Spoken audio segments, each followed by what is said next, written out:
يلا نعمل صينية سمك بالخضار. ألذ سمك تاكليه هو السمك البلطي. تعمليه في أي حاجة، في صينية، مقلي، مشوي، أي سمك. ده ألذ سمك تاكليه، بيبقى طعمه لذيذ، النسرة بتاعته بيضة وحلوة وطعمه حلو. هنعمل زي ما حضراتكم شايفين كده صينية سمك بالخضار. طعمها لذيذ وما خدتش أي وقت. يلا نشوف الطريقة والمكونات. معايا في المكونات بصلاية مقطعة صغير، وجزرايه بشرها، وقرن فلفل اخضر مقطعه صغير زي البصل. ممكن ابشر البصل زي ما بشرت الجزر. ومعلقه كزبره ومعلقه فلفل اسود ومعلقه كمون. هقلب كل دول مع بعض. معايا الدقه دايما دي موجوده للسمك. كزبره خضراء، على توم، على معلقه خل، على ليمون، شويه ملح. كل دول دايما الدقه دي بتبقى موجوده للسمك، بيخلي طعم السمك حلو وريحته حلو. كزبرة خضراء وليمون وتوم وشوية ملح وشوية خل لو موجود. حطيت كل المكونات على بعضها، قلبتهم مع بعض، حطيت معلقة زيت تخلي المكونات سهلة مع بعضها كده وتدخل مع بعضها. وبتدي حبة الزيت دول بيدوا السمكة طعم حلو. معايا الخضار اللي هفرشه فرش للسمك.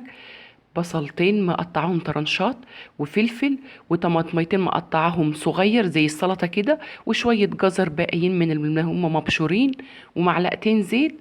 وكل ده هحطهم مع بعض. لو فاض شوية من الخلطة اللي انت عاملاها اللي هحشي بيها بطن السمك، حطيها معاها بيخلي طعمه حلو.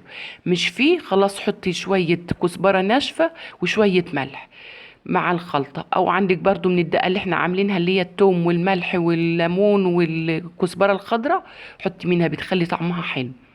ممكن اقطع معاه بطاطس، يعني مع البصل ده بقطع بطاطس طرنشات صغيرة خالص رقيقة كده، احطها معاه.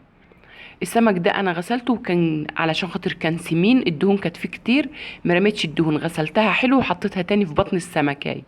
وحشيتي السمكة، احشيها وسيبيها ربع ساعة. عايزة تسيبيها في التلاجة الربع ساعة دي سيبيها، عايزة تسيبيها بره، هي هتشرب من الحشو اللي جوه السمكة، بيخلي طعمها حلو. تكوني مولعة الفرن، تحطيها في الفرن، ولعي من فوق ومن تحت يكون سخن. تحطيها في اول ما يغلي بالخضار كده، توطي عليه يستوي براحته على الهادي. حطيت بس معلقتين زيت على الوش كده، لو انت عايزه تحطي الزيت بيخلي لون السمك ذهبي، مش عايزه تحطي براحتك.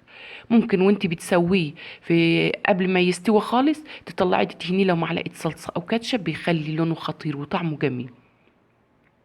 حطيتيه في الفرن، اول ما يغلي ويستوي كده لونه يتغير، عايزه تغطي على الصينيه بغطا يستوي البخار بتاعه، بيسوي التسبيكه اللي تحت، بيبقى طعمه حلو. وغطي عليه بعد ما ياخد لون. وبعد كده زي ما حضراتكم شايفين السمك استوى، الخضار استوى تحت منه. الخضار تاكليه بيبقى احسن من السمك والذ من السمك. احنا عاملين الفرش اللي تحت ده زي ما بنعمله في الكفتة، زي ما عملنا قبل كده الكفتة كتير تحتها الفرش ده، بتاكلي بيه بيبقى طعمه حلو. ده كان فيديو النهاردة، فيديو سهل وبسيط. لايكات وتعليقات وشيروا الفيديوهات علشان قناتي تكبر بيكم. وده كان فيديو النهاردة، واشوفكم في فيديو جديد.